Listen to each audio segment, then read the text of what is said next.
Thanks for joining me on episode 790 of the Inspired Stewardship Podcast. I'm Al Como. I challenge you to invest in yourself, invest in others, develop your influence, and impact the world by using your time, talent, and treasures to live out your calling. Having the ability to manage change is key, and one way to be inspired to do that is to listen to this, the Inspired Stewardship Podcast, with my friend Scott Mader.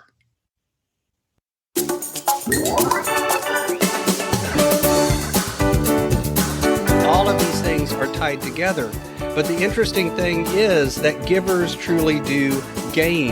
If you have the mindset of helping others, if you have the mindset of giving, if you have the mindset of generosity and the mindset of stewardship, if those live in your heart and your mind, then what you'll find is over time, your wealth will grow, not just in the amount of money you have.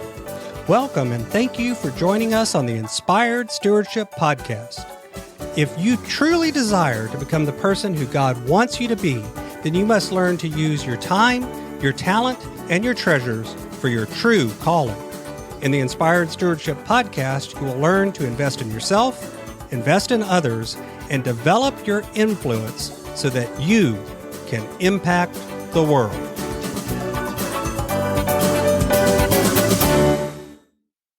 In today's episode about developing your influence through stewarding your treasures, I talk with you about why stewardship and generosity are not equivalent. I also share why stewardship is a call on our hearts and not our minds. And I talk to you about why stewardship is a powerful wealth-building principle. As we talk about stewarding your treasures, wouldn't it be great if you could support this podcast and do it without costing yourself an extra dime? Turns out you can. All you have to do is use inspiredstewardship.com/Amazon when you're ready to make a purchase via Amazon, and a small commission will come back to support the show. If you enjoy the show when you're ready to buy from Amazon, just use inspiredstewardship.com/Amazon. So over and over again, I talk about stewardship. It's a question I ask many of the guests, what stewardship means to them. And you've heard me talk about stewardship and define it over and over again. But I also talk a lot about generosity and giving and these sorts of things as well. Today, I wanted to dive a little bit into why I think a lot of times one of our confusions is we think about stewardship, generosity, and giving as synonyms for each other. If you attend church, you may actually even hear those terms talked about almost interchangeably. But the truth is, they're not interchangeable terms. They mean different things. Stewardship is actually a role. It's a role that someone takes on. It's an attitude that they take on around their resources and their blessings.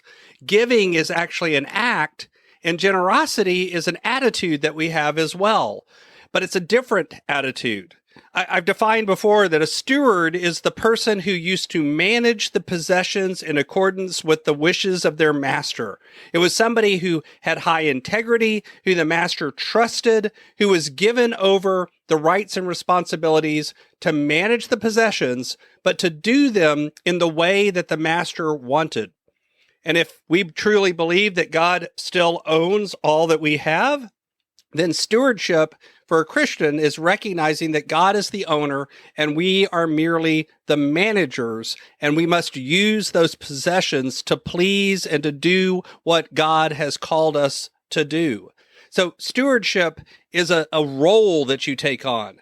Generosity is simply being willing to sacrifice for the benefit of others. Sometimes that generosity can be realized through money. Sometimes it's through time and other sort of things that you do. And giving is the act of giving away or releasing something of value.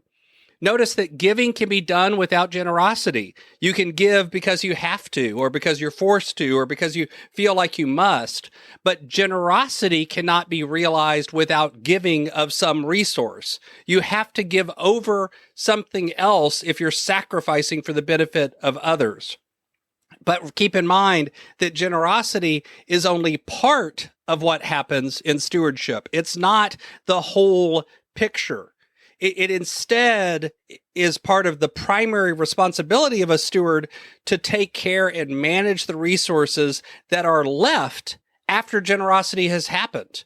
So it's not about just giving away things. It's also about managing what is left behind and making sure that is still done in alignment with what God has called us to do.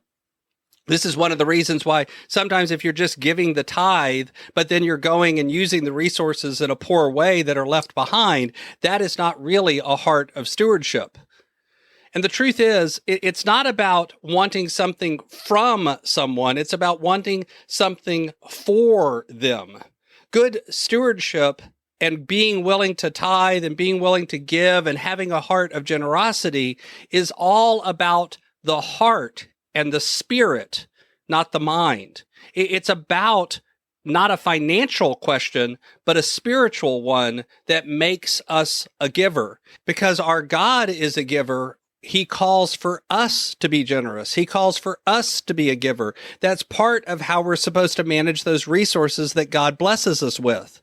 And you can find example about how when the resources get in the way, when the money gets in the way with your heart, then all of a sudden, regardless of your wealth, you're spiritually poor and you don't have a heart of generosity and you don't have a good mind for stewardship. The truth is, stewardship is not about the causes you believe in. Stewardship is not about a financial or math problem. Instead, it's a heart problem. When you give over something despite any logical reason why you should have done it, that's because there's a call on your heart. When you find yourself giving generously, even whenever you're struggling yourself, that is a call on your heart. When you are able to continue to tithe, even when it seems like this is not wise, that is a call on your heart, not your mind. It's not a financial question. It's a spiritual question. It's one of how you feel, one of your soul that cause that to happen. But the truth is, having good stewardship is a powerful wealth building principle. The truth is there's a practical aspect to it.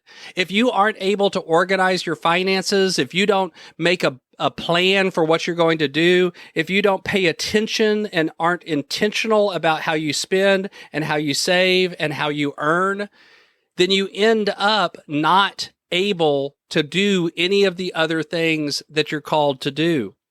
Why? Because that money will get in the way of your ability to do that.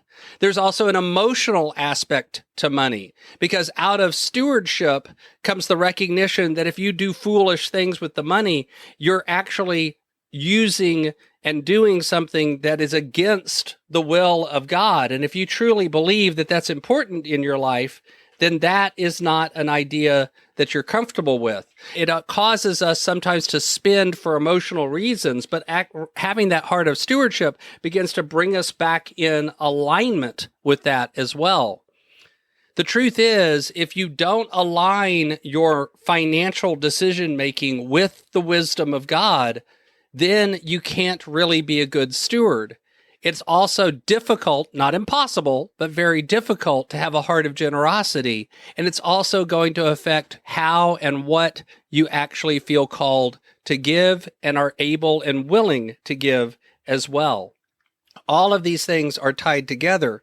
But the interesting thing is that givers truly do gain. If you have the mindset of helping others, if you have the mindset of giving, if you have the mindset of generosity and the mindset of stewardship, if those live in your heart and your mind, then what you'll find is over time, your wealth will grow, not just in the amount of money you have, but in all sorts of other blessings that are poured out into your resources as well. Thanks for listening.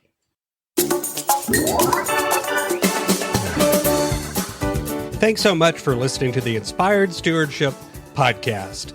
As a subscriber and listener, we challenge you to not just sit back and passively listen, but act on what you've heard and find a way to live your calling. If you like this episode on the stewardship of treasures, you can sign up for our treasures tips by going to inspiredstewardship.com/treasures or text in the U.S. 44222 Treasures Tips. And we'll send you 5 weeks of our best tips on stewarding your treasures. Until next time, invest your time, your talent, and your treasures. Develop your influence and impact the world.